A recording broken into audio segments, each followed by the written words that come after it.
Bonsoir Éric Zemmour, Bonsoir. merci d'être notre invité. Vous êtes journaliste et essayiste. Votre dernier ouvrage, c'est Le Destin français aux éditions Albin Michel. Après, évidemment, le fameux Suicide français ou un quinquennat pour rien. Vous êtes à la fois un essayiste et un analyste, un homme de droite, évidemment, qui s'assume, se revendique haut et fort. Un esprit libre qui a été reçu ces dernières semaines, à la fois aux réunions de Laurent Wauquiez, à l'école de Marion Maréchal Le Pen, et Marine Le Pen a voulu, sans succès, vous avoir sur sa liste. Tout à fait. Donc vous connaissez... Ah, il y a quelqu'un d'autre? À Marseille aussi, chez l'élu du Robert Ménard. Non, et oui, vous avez raison, à Béziers, chez Robert Béziers. Ménard. Et à Marseille, chez un élu du Rassemblement national. Voilà, donc ça veut dire que vous connaissez à peu près tous les auteurs et tous les acteurs de la séquence qui vient de s'achever et de la nouvelle qui commence. C'est pour ça que c'est intéressant de vous écouter. Vous êtes à la fois un analyste et un essayiste, controversé, je l'ai dit, on y reviendra. D'abord l'analyste. Qu'est-ce qui se passe? Comment vous comprenez cet échec de François-Xavier Bellamy et cette démission de Laurent Wauquiez? Alors, je pense que François-Xavier Bellamy a payé... une histoire de la droite depuis 30 à 40 ans. Si je vous la fais le plus schématiquement possible et le plus simplement possible, je pense qu'il y a deux péchés originels de la droite. Un, en 86, Jacques Chirac refuse de s'allier au Front National comme le lui propose Charles Pasqua. À l'époque, le Front National ne fait que 10% et il préfère l'alliance avec le centre. Je pense que là, il avait l'occasion de tuer le Front National et en plus d'appliquer un programme sur l'immigration qui était bénéfique pour la France. C'est mon opinion personnelle, évidemment, on peut la discuter après. Deuxième péché originel, après le Maastricht, évidemment, le débat sur l'Europe, etc., mais qui coupe en deux la droite, hein, vous vous en souvenez comme moi. Le deuxième péché originel, c'est l'UMP. C'est-à-dire, vous vous souvenez, il y avait le RPR, il y avait l'UDF. Le RPR, ligne gaulo-bonapartiste. L'UDF, les orléanistes, hein, les fameuses droites de René Rey. Libéraux. Voilà, libéraux, centristes, européens, etc. Et les deux trouvaient un point d'accord, en sachant, selon le mot célèbre de Charles Pasqua, que le RPR apporte les électeurs et l'UDF apporte les élus. Mais c'était quand même le RPR qui dirigeait, Chirac était Premier ministre, etc. Et petit à petit, au fil des années, le RPR s'est transformé en UDF. C'est-à-dire qu'il a adopté toutes les idées de l'UDF. Ça s'est passé exactement la même chose à gauche. La première gauche de François Mitterrand a acquis toutes les idées de la deuxième gauche rocardienne. Le résultat, c'est qu'aujourd'hui, il n'y a plus d'électeurs nulle part. Parce que la droite a perdu le peuple à cause de ça, et la gauche a perdu le peuple à cause de ça. Et aujourd'hui, le PS et ce qu'on appelle LR, hein, c'était l'UMP avant, c'est voilà, ouais. Appelez-le comme vous voulez, ils ont changé de nom tous les 3 ans. Est mort. Est mort comme le PS est mort, vous comprenez? C'est ça qui est arrivé. On va y revenir, parce qu'effectivement, c'est comment est-ce qu'il peut survivre, ou pas du tout, ou est-ce qu'il va disparaître? Oui. Oui, il va disparaître, c'est fini. Ce parti, les Républicains, va disparaître. Le parti républicain va disparaître comme le PS va disparaître. Ils vont rester des cabines téléphoniques. Il y en a eu d'autres dans l'histoire. Hein. Il y a le Parti radical qui a dominé la Troisième République, il y a le Parti communiste qui a dominé la 4e et la 5e. Ils sont morts, tous ces partis. Eh bien, ça va devenir la même chose. Attendez, parce que quand même, dans le fond, ce que François-Xavier Bellamy et Laurent Wauquiez ont fait cette dernière campagne et ces dernières semaines, même ces dernières années, ils ont défendu des idées que vous défendez aujourd'hui. Certaines idées de Marine Le Pen sur l'islam, l'islamisme, les frontières, l'immigration. Même, alors avec François-Xavier Bellamy, celle de Marion Maréchal Le Pen, sur la société, contre le mariage pour tous, contre l'avortement. Vous avez tout à fait raison, ils se sont écroulés. Et pourtant, ils se sont écroulés. Je sais. Je vais vous répondre. Alors, moi, voilà, qu'est-ce qui se passe? Ma réponse est dans ce que je viens de vous dire. D'après moi, hein, encore une fois. Oui. Si vous voulez, en 1980, je vous prends 2 exemples. En 1990, Jacques Chirac réunit les États généraux de l'opposition, à l'époque l'opposition, donc il y a le RPR et l'UDF. Le programme sur l'immigration, vous savez ce que c'était? C'était suppression du regroupement familial, préférence nationale pour les allocations sociales, fin du droit du sol, et l'islam est incompatible avec la civilisation française. Je vous assure que j'y étais en 90. Je m'en souviens très bien. Et vous pouvez aller chercher, puisque maintenant on vérifie tout par Internet. Et c'est important. Je suis sûr de moi. Bon. Évidemment, ils n'ont rien fait de tout ça.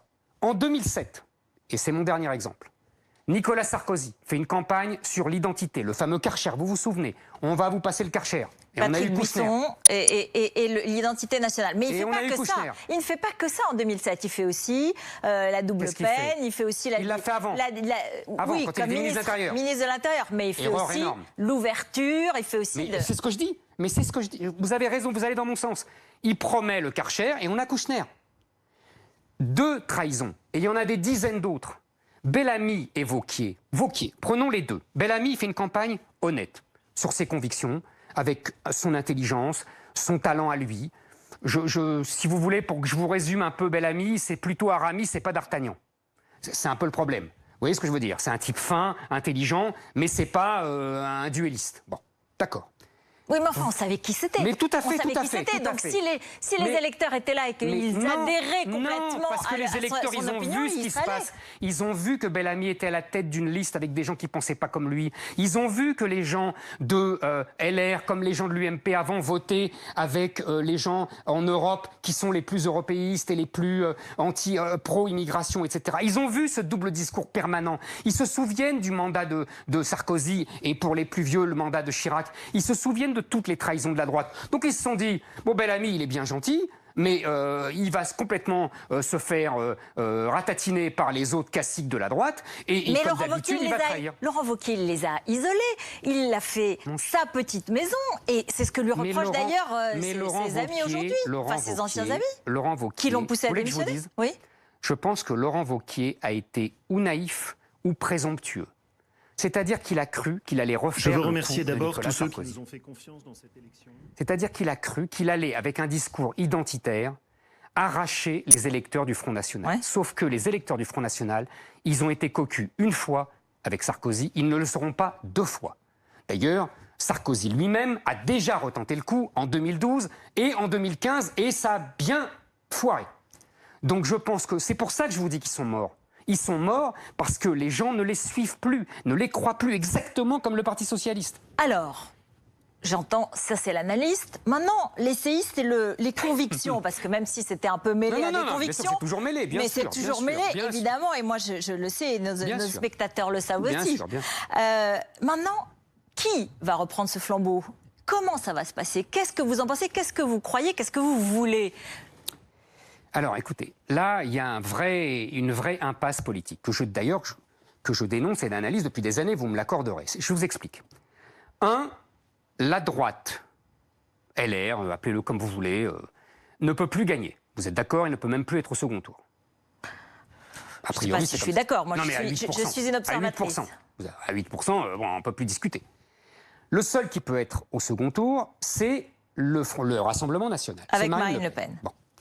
Sauf que le problème, c'est qu'aujourd'hui, Marine Le Pen, face à Emmanuel Macron, ne peut pas gagner. Elle perdra. Elle perdra. Elle n'a pas assez de réserve et il y aura... Elle n'a pas assez de réserve, elle n'a pas assez de crédibilité. Et puis il y a ce mythe, vous savez, cet antifascisme de théâtre, comme disait Lionel Jospin, contre le Rassemblement national, qui continue, malgré tout, à la bloquer. Elle le sait, tout le monde le sait. En vérité, tout le monde le sait. Le résultat, c'est qu'il y a une double impasse. La droite, qui, si elle avait à temps, c'est pour ça que je me permets de répéter des analyses que je fais depuis des années, si elle avait à temps tendu la main au Rassemblement national, aurait pu être devant, vous savez, comme le PS avec le PC. Bon. Et là, aurait pu appliquer un programme sérieux en matière d'immigration, parce que je pense que c'est le cœur du sujet. Très à droite, donc de façon claire. Très à droite, exactement. Les états généraux de l'opposition de 90 dont je vous ai parlé. Et aujourd'hui, ils ne peuvent plus faire ça. Et le Front National est en tête, mais le Front National va perdre. Donc on est dans une double impasse terrible, tragique. Alors, donc je pense que pour en sortir, il faut un grand rassemblement, au-delà du jeu de mots sur le Rassemblement national. C'est-à-dire qu'il faut non seulement une union des droites, mais en plus même au-delà de l'union des droites. C'est-à-dire qu'il faut le Rassemblement national, il faut la droite patriote qui préfère ses convictions, la patrie, à ses intérêts. Et je vous accorde que c'est mal barré quand on voit le vote de la droite bourgeoise et même catholique à ces européennes qui a préféré En Marche à Bellamy. Parce qu'elle a pensé que c'était le meilleur représentant pour elle, y compris de ses convictions. Vous voulez ce que je pense? Vous m'interrogez? Oui. Je pense que, vous savez, le général de Gaulle disait nous avons combattu les Allemands, nous avons empêché que les communistes aillent au pouvoir, nous avons affronté les Américains, mais nous n'avons jamais réussi à faire que la bourgeoisie soit nationale. C'est le vrai problème. Donc vous accusez la bourgeoisie française qui a voté Macron d'être anti-française, d'être anti-nationale. Oui, absolument. C'est énorme, c'est énorme. C'est anti-patriote. Oui, mais c'est pas d'aujourd'hui. Vous savez, c'est des gens qui se sentent plus proches des New-Yorkais que des gens qui habitent Limoges. C'est comme ça. Mais peut-être parce que c'est leur manière aussi de vivre et puis parce que c'est leur avenir aussi objectif. Non, vous savez, Ruth, je pense que c'est surtout, j'ai dit Ruth. C'est surtout le parti de l'ordre et le parti de ses intérêts. C'était le mot, vous savez, de François Mitterrand qui disait la droite n'a pas d'idées, elle n'a que des intérêts. C'est le parti de l'ordre parce qu'ils ont eu peur des gilets jaunes et c'est les intérêts parce que c'est la mondialisation qui favorise cette classe sociale et qui lui permet de s'enrichir et de protéger ses intérêts. Moi, et donc peut-être d'enrichir tout le pays, mais ça, vous ne croyez pas? Non, je n'y crois pas. Non. Alors, votre projet, c'est la réunification, enfin, l'unification des droites et bien au-delà. Et bien au-delà, une espèce d'union nationale, si vous voulez. Si vous voulez, une union nationale. Emmanuel Macron a rassemblé les bourgeoisies. Je dis ça depuis 2017. Oui. Emmanuel Macron, c'est Louis-Philippe. Oui. D'accord? Il rassemble le banquier Laffitte et les anciens révolutionnaires qui ne veulent pas de la terreur. D'accord? Donc c'est ça. C'est Louis-Philippe. Emmanuel Macron, c'est ça. C'est la bourgeoisie de droite, la bourgeoisie de gauche. Vous avez remarqué, en 2017, il est Marine élu. Le Pen sont les couches populaires. Exact. On l'a vu, c'est même géographique. OK. Exactement. Maintenant, vous dites l'union des droites. Et je vous dis au-delà de l'union des droites, Maréchal. une union nationale. Alors, une union nationale. Marion Maréchal, Le Pen, mais qui préfère s'appeler Marion Maréchal plutôt, aujourd'hui, elle veut effectivement cette coalition des droites. Alors, qu'est-ce que c'est? Est-ce que c'est une façon de se positionner en face de Marine Le Pen et d'être plus large, puisque vous dites Marine Le Pen, selon vous, elle ne gagnerait pas. Absolument. Mais du coup, c'est une opposition à Marine Le Pen, d'ores et déjà, ou est-ce qu'elles peuvent travailler ensemble? Et à mon avis, ce serait une forme du MP bis, je veux dire par là, qui aurait les marinistes et les marionnistes, marinistes protectionnistes étatistes et marinistes libéraux et conservateurs sociétalement. Vous nous refaites les deux droites de René Raymond. C'est ce que j'allais dire. Les bonapartistes et les orléanistes. Voilà. Et donc ça ne peut pas marcher non plus. Vous avez tout à fait raison. Parce que le problème, je laisse de côté les histoires personnelles, hein, la tante, la nièce, les histoires de famille, on oublie. Même si c'est important, bien sûr, ça existe comme toujours. Mais on oublie, on essaie de rester sur les idées. Vous ne réglez pas mon impasse que je me suis m'a permis de vous signaler. C'est-à-dire que, dans ce cas-là, vous savez, dans l'histoire de France et dans l'histoire des droites, vous avez dit, il y a les bonapartistes, les orléanistes, on pourrait rajouter les légitimistes, mais bon, il n'y a plus beaucoup de gens qui veulent le retour de Charles X. Donc, oublions. Il y a les bonapartistes, les orléanistes. Moi, je dirais les étatistes et les protectionnistes, et puis les libéraux et les conservateurs. Oui, voilà, on peut dire ça comme ça, vous avez raison. On pourrait se raffiner, mais peu importe. Et c'est toujours les bonapartistes qui gagnent. C'est eux qui gagnent le pouvoir, c'est eux qui ont l'oreille du peuple, c'est eux qui gagnent les élections, et qui ensuite mettent les orléanistes, c'est-à-dire les libéraux, les conservateurs, qui ne gagnent jamais les élections. Hein, on peut repartir de Tocqueville jusqu'à... mais demain c'est la même chose. Donc ça veut Regardez, il a fait 8%, Bellamy. Oui. Donc ça sera tout. Vous avez compris dire la que fin de mon Marion raisonnement. Maréchal Le Pen ne peut pas gagner. Ça veut dire que Marion Maréchal Le Pen, sur un positionnement libéral-conservateur, ne peut pas gagner. Elle serait, je suis votre hypothèse, derrière sa tante, qui, elle, a la mouvance gaulo-bonapartiste. Et là, on revient à ce que j'ai dit tout à l'heure. Marine Le Pen, toute seule, ne gagne pas au second tour. Donc, aujourd'hui, c'est une impasse pour vous, pour la droite, et pour, finalement, Macron, selon vous, se lèche les babines. Il sera réélu en 2022. Mais vous savez, Louis-Philippe est resté 18 ans. Donc, votre analyse, c'est que Emmanuel Macron peut être réélu sans problème en 2022. S'il n'y a pas une alternative qui rassemble le Rassemblement national, la droite, je vous ai dit, patriote, et une partie de la gauche. Vous avez vu ce sondage intéressant qui dit que 60% des électeurs de Mélenchon seraient prêts à voter pour le Rassemblement national. Une espèce de rassemblement populiste. Il faut encore confirmer, je suis d'accord avec vous. Mais, parce qu'il y a toujours le théâtre antifasciste en France, on n'est pas en Italie, je suis d'accord. Mais ce que je veux dire, c'est qu'il faut si vous voulez, comme Macron a rassemblé les bourgeoisies, il faut rassembler tous ceux qui sont contre le modèle de la globalisation imposée par la bourgeoisie macronienne, celle des métropoles. Il faut un Salvini français. Il faut un...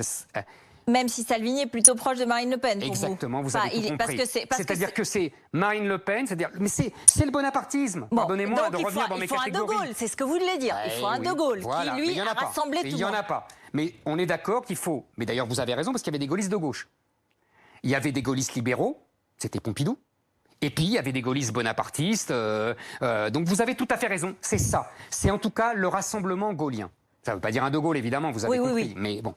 Et donc, il n'y en a pas. Et donc, pour l'instant, il n'y en a pas. Mais c'est pour ça qu'il faut, en tout cas moi, c'est mon combat, j'essaie de le favoriser par les idées, vous avez compris. C'est ça que j'essaye de développer comme thématique, comme idée et comme stratégie politique. Mais je ne suis pas tellement écouté. On va écouter deux maires, puisque bientôt c'est le municipal, donc c'est le prochain enjeu, et qui donnent leur vision, effectivement, on va le commenter. Je pense qu'il y a de la place entre LREM et le Rassemblement national. Pourquoi ? Parce que je trouve que jouer cette bipolarisation entre les progressistes et les nationalistes, comme le souhaite Emmanuel Macron, c'est extrêmement dangereux pour notre pays et pour la France. Le parti Les Républicains tel qu'il est n'incarne plus véritablement la droite. On a connu une longue évolution au cours des dernières années qui se manifeste aujourd'hui de façon éclatante, mais une longue évolution qui aboutit à cette régression qui était probablement inéluctable à partir du moment où on a abandonné au fil des années ce qui pouvait être considéré comme un certain idéal gaulliste. La droite politique, la droite partisane, telle qu'on l'a connue depuis un certain nombre d'années, aujourd'hui, effectivement, je crois qu'elle a disparu. Voilà, Jean-Jacques Guillet, qui est un ami de Charles Pasqua. Voilà, vous avez compris les deux que vous avez choisis. Et Arnaud Robinet, qui était sur la ligne Wauquiez, puisqu'il a accueilli Laurent Wauquiez et François-Xavier Bellamy. Vous avez compris. Il y en a un qui a compris depuis 25 ans que cette droite-là était condamnée à mort. Et donc il va peut-être chez La République En Marche, hein. Peut-être. On va voir. Oui.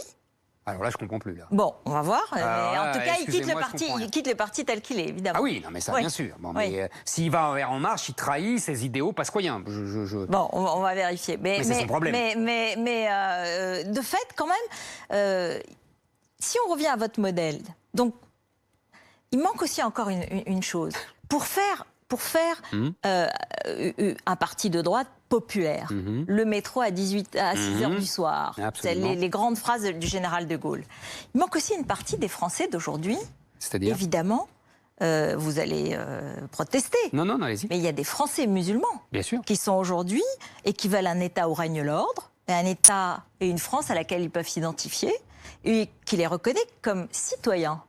Est-ce que ça ne va pas être un obstacle à ceux qui ne voudraient pas les intégrer? Bien sûr. Bon, je rappelle que vous avez une phrase qui a fait que vous avez été condamné en disant qu'il fallait que les musulmans choisissent entre l'islam et la France. Oui, j'ai ce que j'allais vous dire. J'ai été condamné, mais en première instance. Et en 2018, vous avez été condamné. Je suis devant la Cour de cassation. Vous savez, j'ai déjà gagné devant la Cour de cassation après avoir perdu. Donc tout peut arriver. Oui, mais moi je me dis, je maintiens cette phrase. L'islam, c'est un système, ce n'est pas qu'une spiritualité.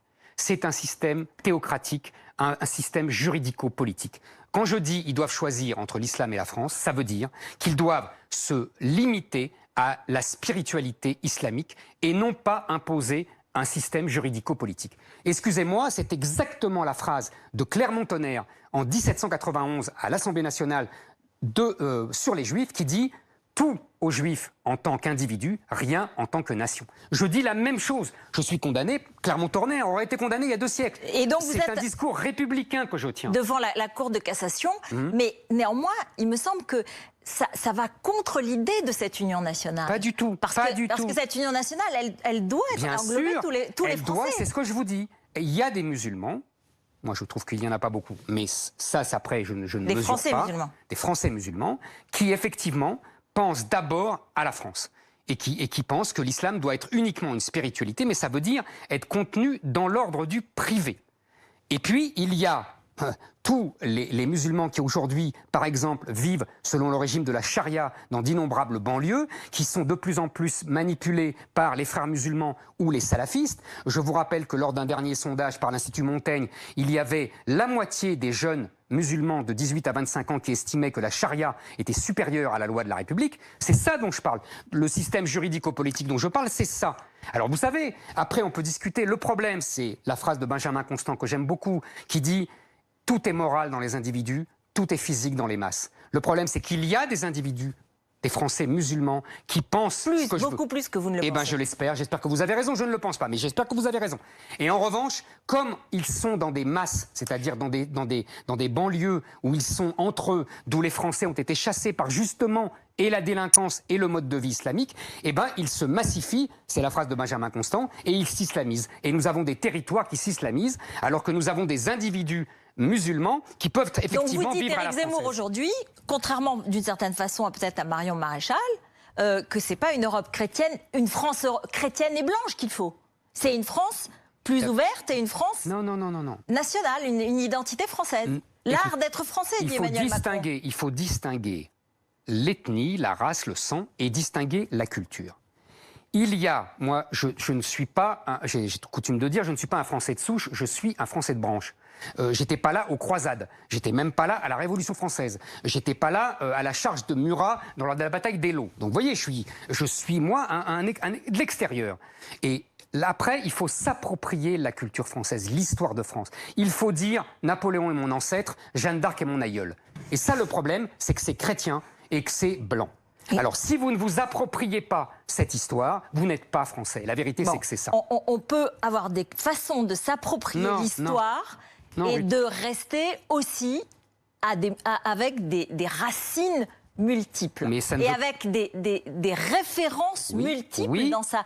Et c'est une richesse dans sa vie. Alors passons, continuons. Puisque aujourd'hui, vous dites c'est la panne pour la droite, donc d'une certaine façon, Emmanuel Macron peut être réélu en 2022, sauf s'il y avait un leader providentiel, une forme de Viktor Orban. Ah oui. Ah oui. Je pense Viktor Orban... Le leader hongrois. Je pense que Viktor Orban, si vous voulez, il a fait le bon diagnostic. C'est-à-dire qu'il a compris que la démocratie qu'on appelle la démocratie libérale avait dérivé au nom de l'état de droit, au nom des droits de l'homme, au nom des droits de l'individu, avait dérivé vers un régime oligarchique qui ne respecte plus la volonté du peuple, mais qui protège uniquement la volonté des minorités sous la protection du juge. Il est lui-même évidemment aussi accusé de ne pas respecter la liberté individuelle, les pouvoirs de la justice, l'indépendance de la justice, écoutez, etc. Je pense que c'est faux. Je pense que la démocratie, ce qu'il appelle la démocratie libérale, c'est en fait la démocratie libérale d'avant.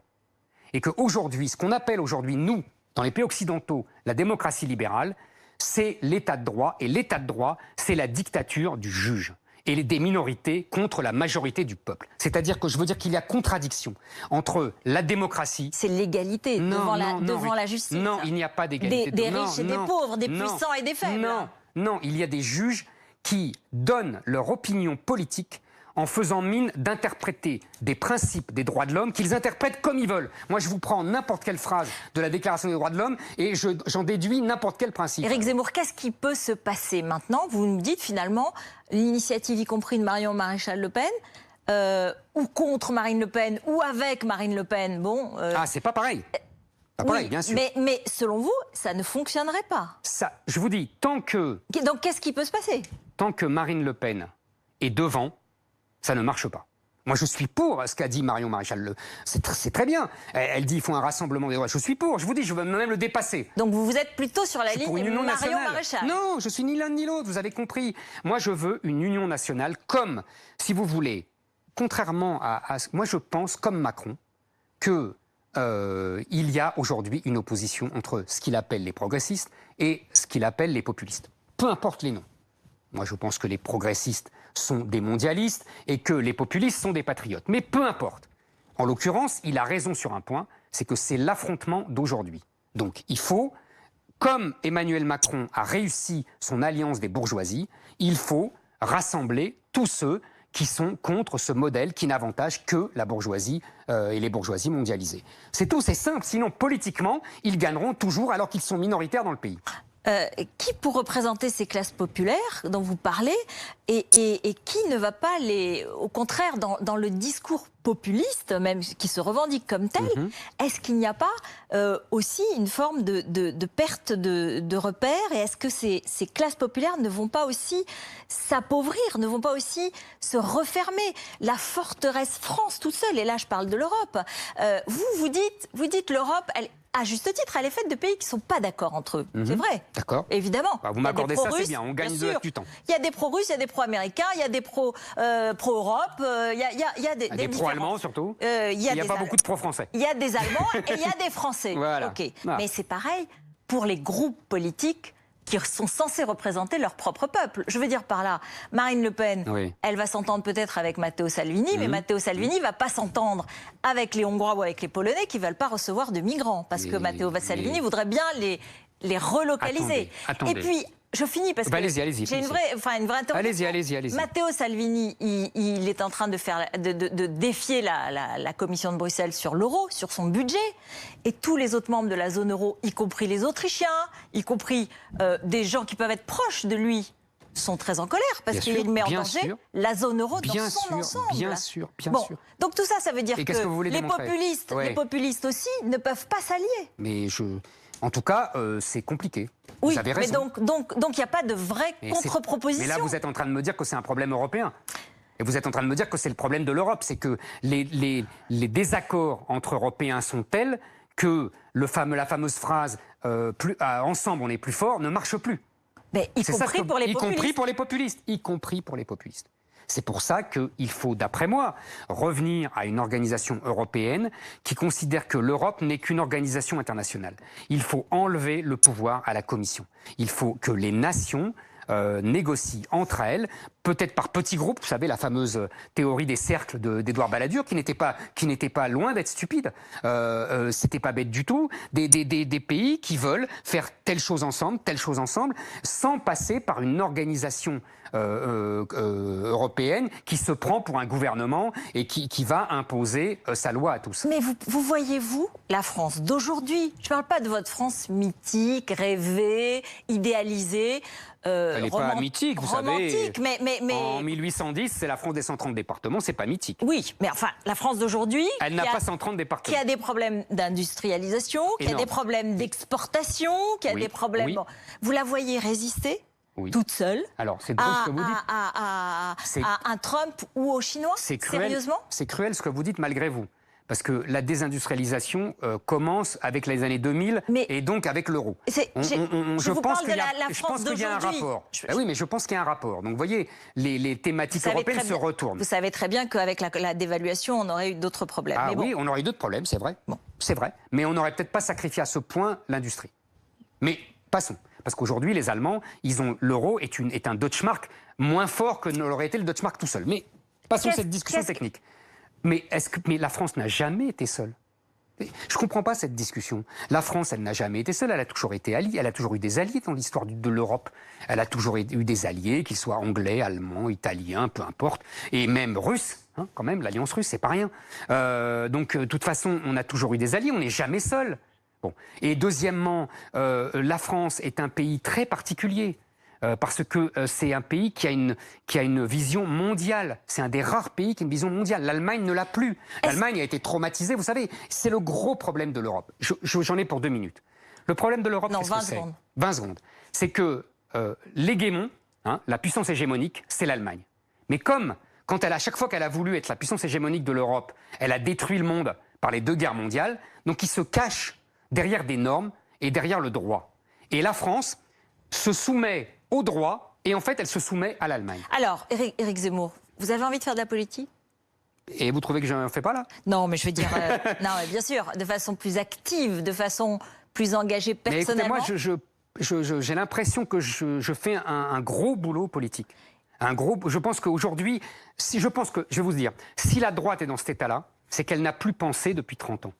Et moi, j'essaye de l'aider à penser. Je suis là pour aider, j'essaye de transmettre des idées, des analyses, des opinions. Je pense que c'est de la politique. Et c'est de la politique utile. Est-ce qu'il y aura... me faire élire comme maire, franchement, j'ai tout le grand respect pour les maires. Hein, c'est un boulot très difficile, etc. Mais je pense que je suis plus utile avec ce que je fais. Qui pourrait reprendre ce parti quand même dans les jours qui viennent? Mais je pense que ça sert à rien de reprendre ce parti. N'importe qui va reprendre ce parti. Ce parti est mort. Donc ça sert à rien. Ils vont avoir des élus locaux, ils vont avoir... Mais qui s'amusent à le reprendre. De toute façon, c'est mort. Voilà. Merci. Merci d'être venu sur notre plateau. Merci. Le destin français, c'est votre dernier livre. Dans un instant, Éric Woerth est notre invité. Lui, il voudrait une direction collégiale tout de suite et il pense qu'il y a un espace. À tout de suite.